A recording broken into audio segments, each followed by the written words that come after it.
हर शक्ति बाने लगल लक्ष्मण के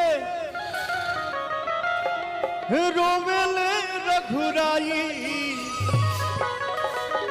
अखिया खोला बबुआ, ओ अखिया खोला बबुआ, बोलब के छोटका भाई।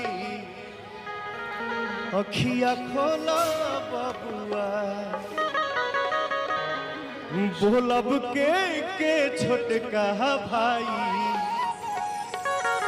अखिया खोला बबुआ। हर काजा के हम कहब अवध में, काजा के हम कहब अवध में।